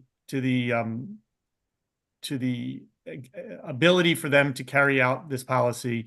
Nearly impossible because it's going to could take as long as 2 years to get things running, to get everything passed and moving, and it could be 2.5 years or more and before the cameras are placed, which means that they don't want to invest that kind of time and energy if it could be sunsetted. I spoke a little bit with Delegate Phillips after the fact. I believe he's going to make a motion to change that sunset to 10 years. We spoke with the county. The county can live with that. Of course, they prefer none, but from public policy perspective, there are reasons why there should be a review. We can always lift the sunset after 10 years I'm hoping, God forbid, I will still be here in 10 years debating this bill, but maybe we will all be here. Who knows? So Delegate Phillips, do you have a proposal to amend the amendment? So to that point, Mr. Chair, I am requesting an amendment to the amendment to increase and to move the sunset date to 10 years versus 3. So the amendment before us is to actually set a sunset of 10 years on this program. If I have it correct, do I have a motion on that amendment? Second. Yeah, I didn't hear the original. I think that was my motion. My motion is to move it to 10 years. Thank you. Delegate Phillips moves favorable, and the subcommittee chair seconds it. It's before us. Comments or questions? Delegate Schlegel, I see your hand up. Thank you, Mr. Chair. Why not 5 years? If did you all discuss that? I mean, 10 is a long time. If they say it's going to take a couple years to get the program up and running, and then, you know, we have a lot of constituent outcry, or, you know, even positive or negative, coming back in 5 years, I think could give us a little quicker look at it, but not so long as 10 years. And obviously, we can come back in 5 years and extend it again. But I was just wondering why 10 and not something a little shorter than that. So Chair Cardin, you can take that, or we could, if you choose, you could ask Jenny Osa from County to speak on that. I'm happy to let Ms. Aosa speak. I think she can be as articulate as I can. If I can just preempt with the following, that the county is going to invest some time and energy and money. And while we know that we can easily lift a sunset, that's not the way that the county necessarily looks at it. They look at it as presuming that the presumption is that it's going to end. And the question is, do we invest the time and money in saving people's lives here if we can use that money and time for other things? And I think that the answer is, let's figure out a way that everybody can live with it. And that would be my response. So, Ms. Aosa? Jenny Osa, would you like to weigh in briefly for us? Certainly. Thank you, Mr. Chair. And I think the subcommittee chair put it very nicely. Okay, thank you. And the motion is for the 10. So the only way to change that at this point would be to vote this one down and remove it as a new number. Delegate Naraki. Thank you, Mr. Chair. In light of the previous amendment that we just adopted, and in light of the discussion that we just had about significant disparities in enforcement around the country with these types of devices, I think 10 years is a very long time. I would support a different time frame than 3 years, but maybe something like 5 that Delegate Schlegel is talking about. But we could have some people's lives that are significantly affected inside of that 10-year window, unnecessarily so. And I just think the 10 years is too long of a time period. Okay, thank you. Delegate Grammer. Thank you. Can someone answer for me, how long does it actually take to get a camera in place? I remember it being weeks or months. Maybe the county can chime in on how long it actually takes to implement a camera. Jenny, Ms. Aosa. Thank you, Mr. Chairman. So under this bill, we are, as the county, are being asked to set up essentially an additional program. This will be different because we will have to develop proposed regulations on how these additional sites may be selected, what criteria would be used. We have to then submit those regulations to the council for the council's approval of the expansion program. So it is not about selecting a site. It is about developing the program, getting approval for that program, and then developing sites, executing the safety studies that police currently use, and then installing the cameras. And that process for the camera itself, how long does that take? I would really have to ask the police department. Right now, they have a list of sites where they can deploy cameras within school zones. And I'm happy to ask our police department that. Thank you. Okay, Delegate Ruth. Thank you so much, Mr. Chair. And I just, in response to the question about 5 years, I worry that if it's that short a sunset, even though that gives them time to deploy the cameras, the county is not going to want to invest money in anything that may go away in 5 years. So I really think we need a longer period, or otherwise this bill may not even have effect because the county would be really reluctant to invest any money. Thank you. Thank you. Delegate Long. Thank you. I'm trying to make sure that I understand this. First, there was approved, there was a unanimous amendment that would sunset this in 3 years. Am I correct? We never voted on that amendment, sir. Okay, but I'm saying that was, it come out of subcommittee, it was unanimous. Am I correct? I don't know that they voted. Maybe they voted on the entire amendment when we took it apart, that they unanimously moved to have it be 3 years. Yes, they reconvened and moved it to 10 years. Changed that. We were waiting. We did say that everything was presumptive of the support of the county. And then we got, after the fact, the county suggested, without realizing that we were debating that amendment, did not have the opportunity before we debated it to chime in and tell us the problems with it. And I will tell you that a lot of the support from many people was dependent on the county's understanding and ascension in being able to carry out the program. So that was important to us. Thank you, Delegate. Thank you. The question I had is then, if originally it was 3 years and the county is worried that in 3 years that the sunset would not be extended, that questions me why they would be questioning the 3 years, considering that we want this program run in a manner that's going to promote safety and just to make sure that there's the system is in place and running well. So it's important to note that this I think the sponsor would say this is enabling legislation. And so if we put it at 3 years, the county has indicated that they probably wouldn't start the program. Okay, so we're at a point where if we want this, we want the county to feel like they can do it. We have to give them enough time to have it play out a little bit for them. And that's, I believe, Mr. Chair Cardin, I think that's a pretty good description. I was at the meeting as well. So, okay, thank you. Delegate Mangione. I wasn't finished. Delegate Long, did you have something else you wanted to add?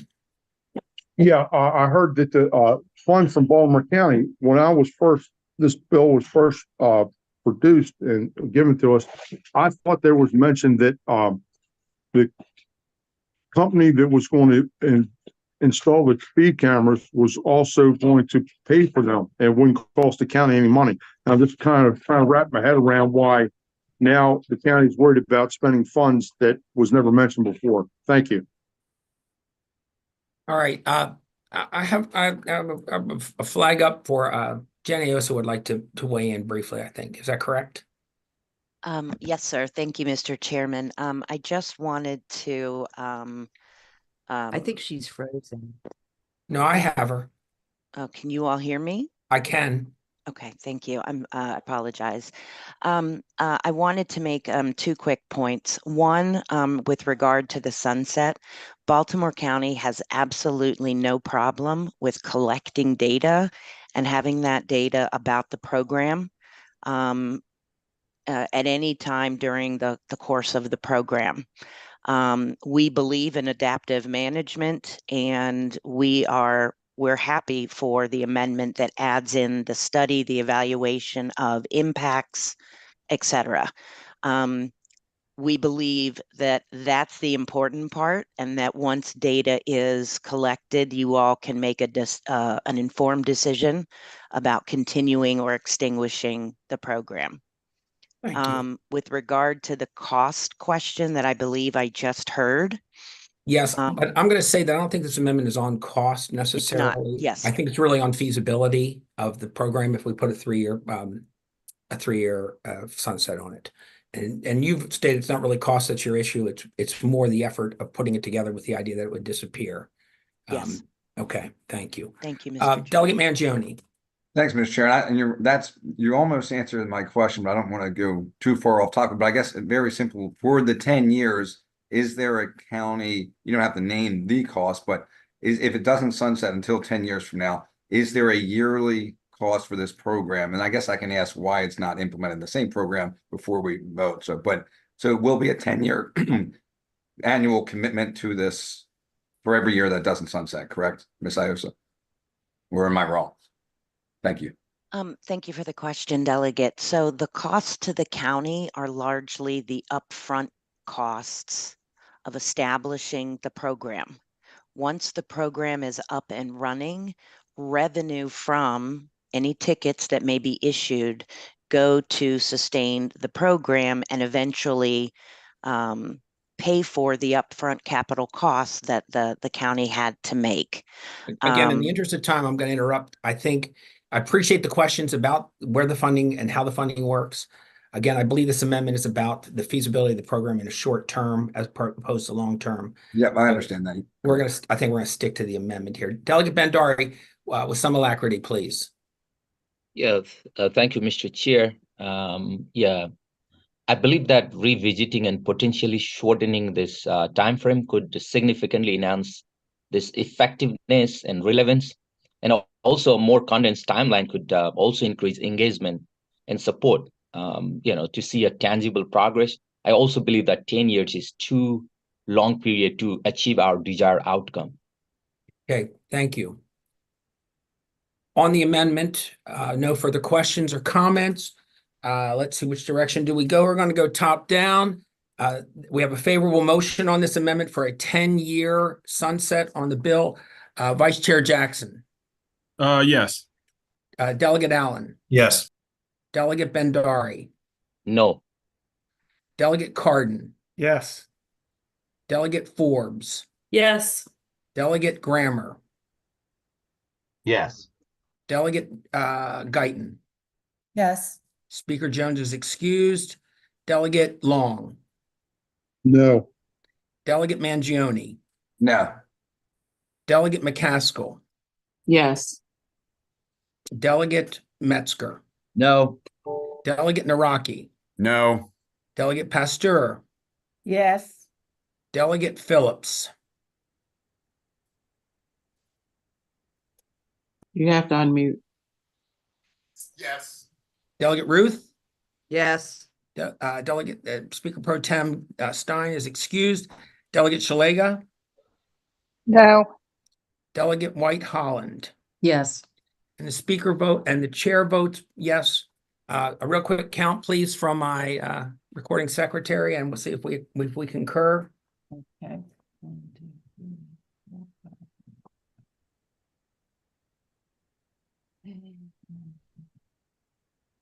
I have 12 yeses. 12 of 18 is a majority of the quorum present for a amendment. The delegation adopts the amendment to the bill.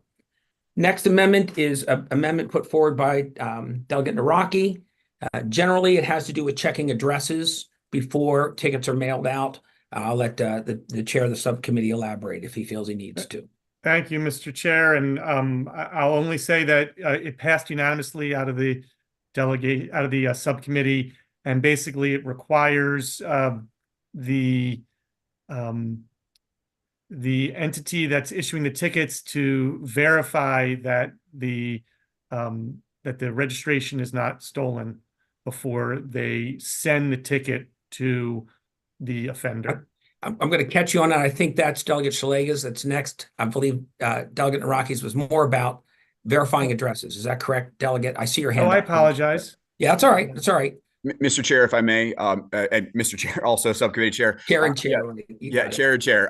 My amendment was to require the issuing agency, whether that's the vendor or the police department, to check with the MVA about the most current mailing address and most current owner of a vehicle to make sure that we're sending it to the right place.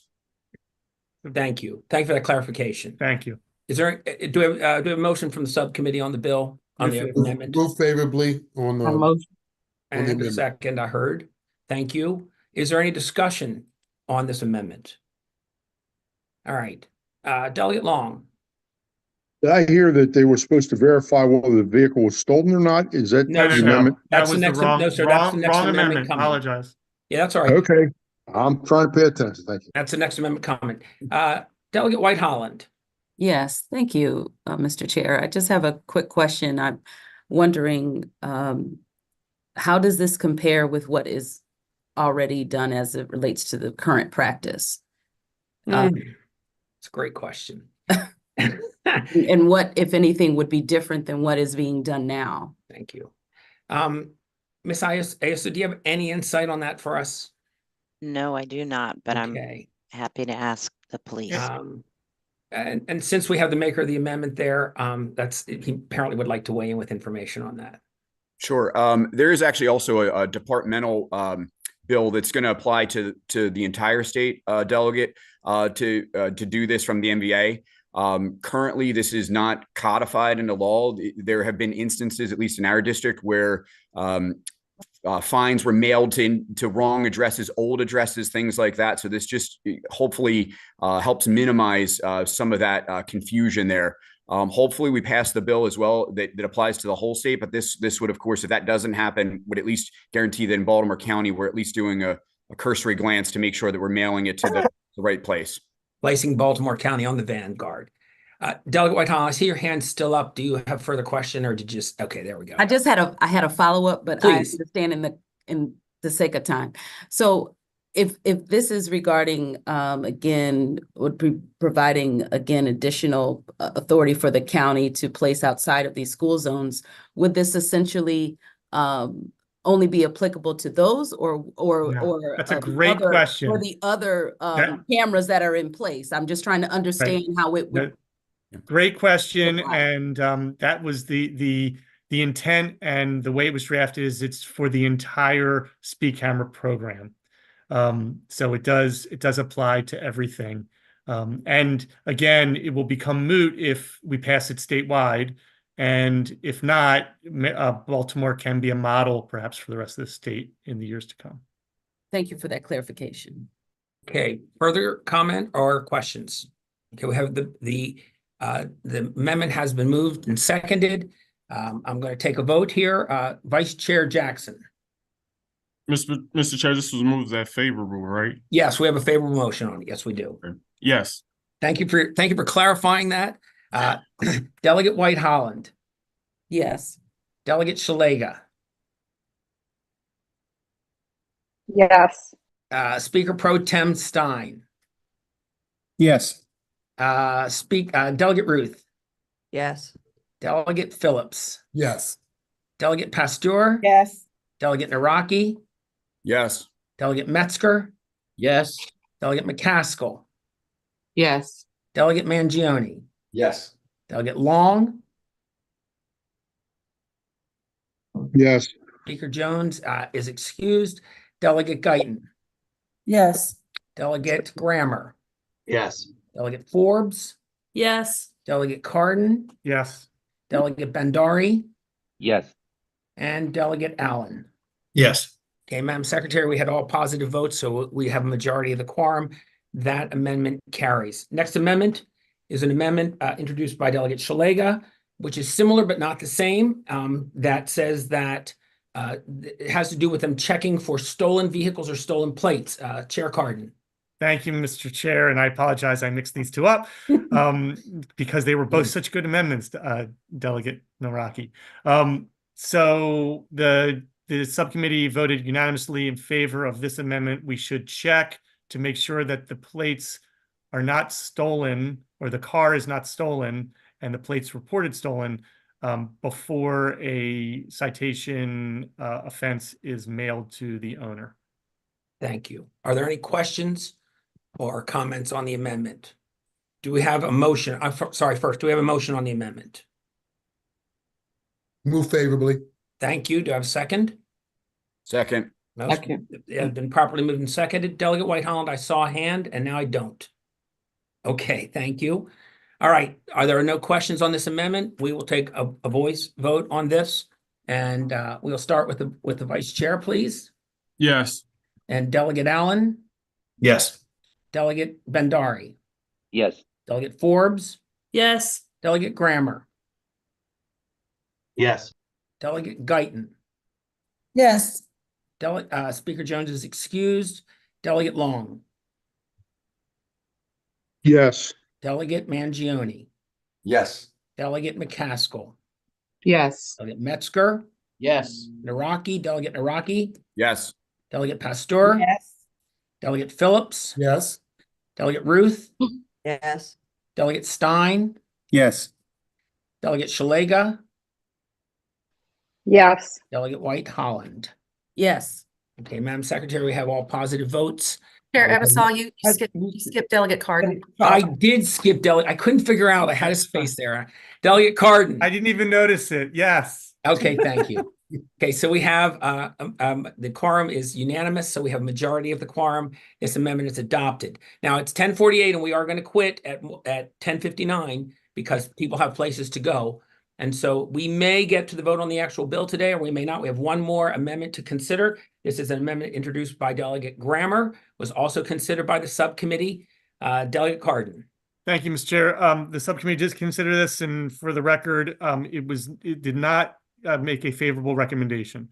This, we think with good intention, we just didn't think that this amendment was appropriate for the bill. What it did is required a maintenance of essentially a maintenance of effort of funding for calming devices, so that if you have 1 year, for example, the first year, let's say you raise $10,000 that goes into calming devices as per the Second Amendment that we discussed earlier this meeting, you would have to maintain that $10,000 even if the following year you only got $2,000 of revenue for traffic calming devices.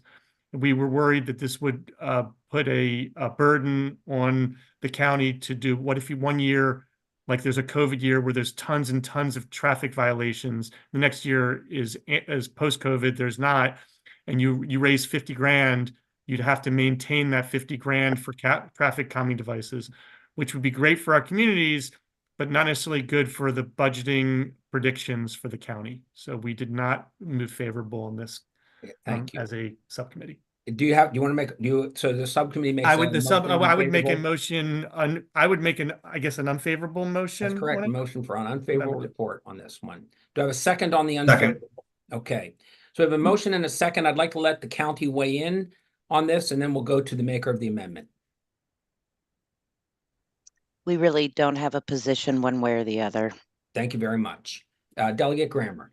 Yes, thank you, Mr. Chair. So a special person in this delegation suggested that I change the amendment to only apply to the new speed cameras. And I have requested that amendment from Charity. So with that in mind, that seemed to be the bigger concern. There's a much bigger pot of money for the speed cameras currently in place. And if we only applied this to the new speed cameras, that would be a much smaller dollar amount. And here is the problem.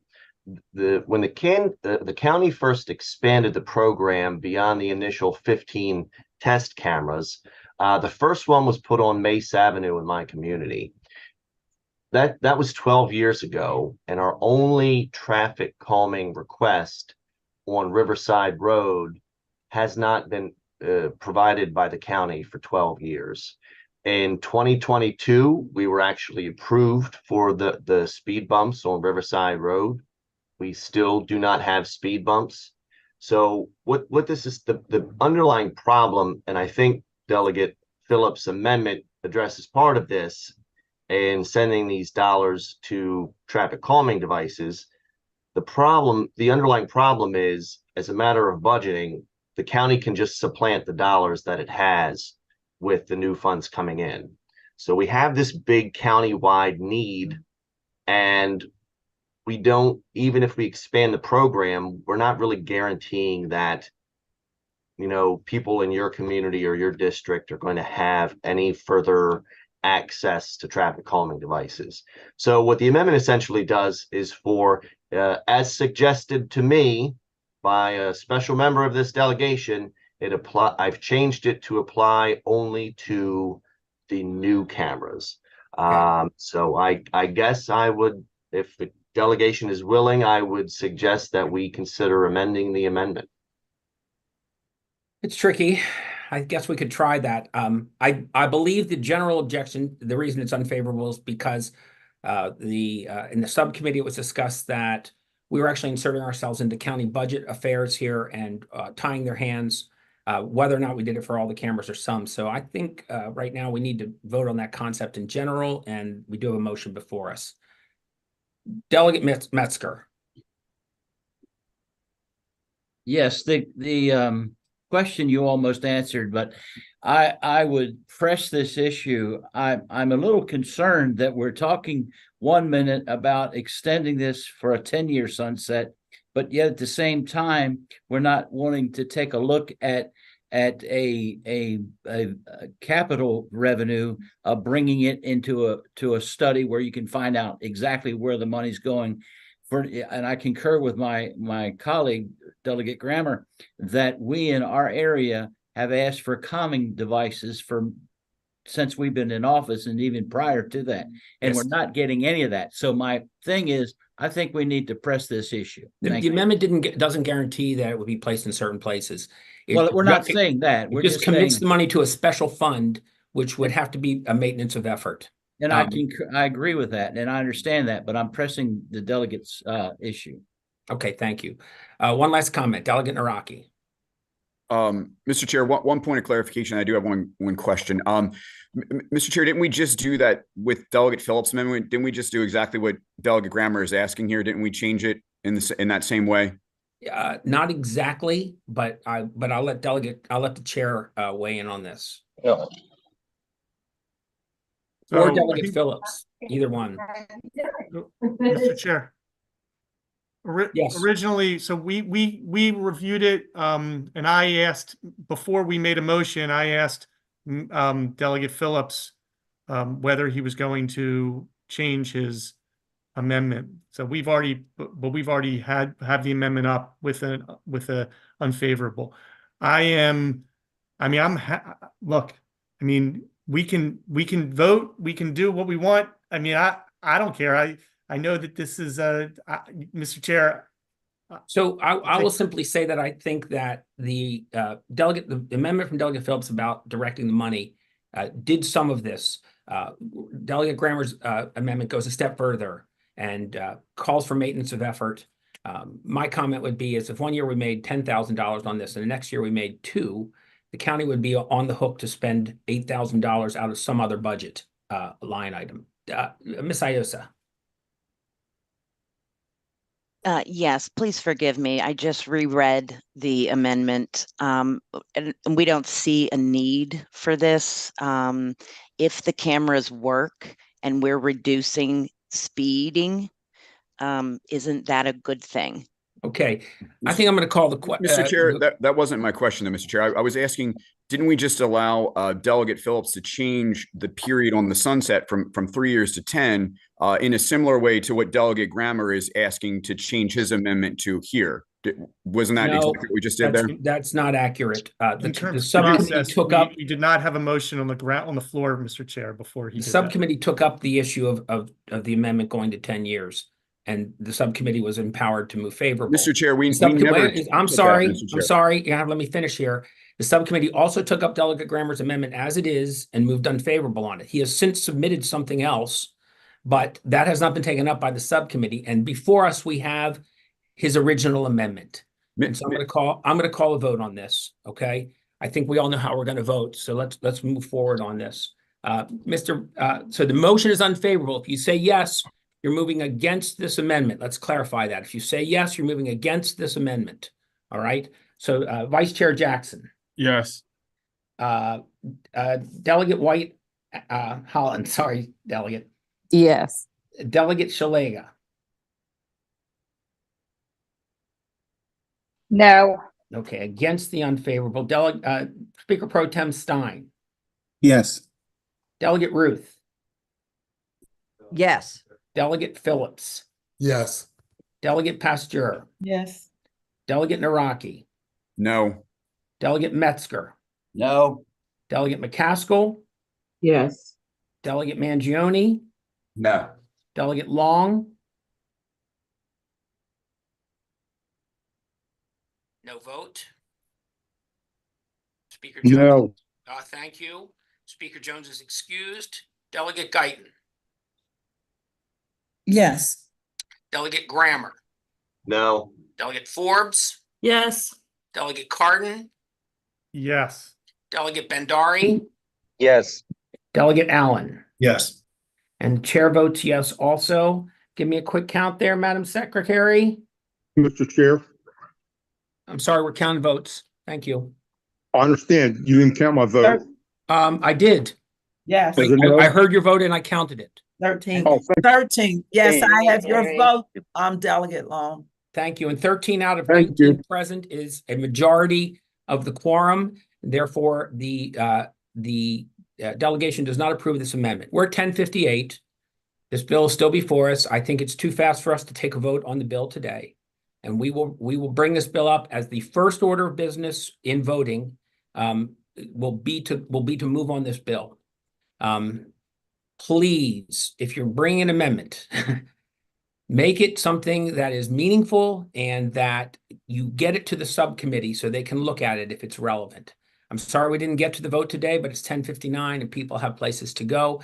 I will tell you that you should see real quickly, Vice Chair Jackson, you want to tell us about an event you have coming, right? You got about 30 seconds. Sorry. No, not today, Mr. Chair. Okay, very well. Delegate Schlegel, I see your hand up. Thank you. Could we get Charity, could we get a reprint of the bill with all the amendments that we adopted today before we vote on it next week, please? Of course. Thanks. No problem. Charity, Thank that you. would be fine if you did that. Delegate Cardin, Chair Cardin. Thank you, Mr. Chair. Can I change the subject for 1 second? Yes, if you have to go though, it's okay. I know that just, people right. have to leave. I just want to remind everybody, if you want to come and honor the memory of Senator Doug Peters, the members of the Senate and the House are going to jump in the Chesapeake Bay and raise money for Special Olympics Maryland at Thank 3 you. o'clock today at Sandy Point State Park. Thank you. Okay, I call this meeting adjourned. I'll see you all next week at 9 a.m.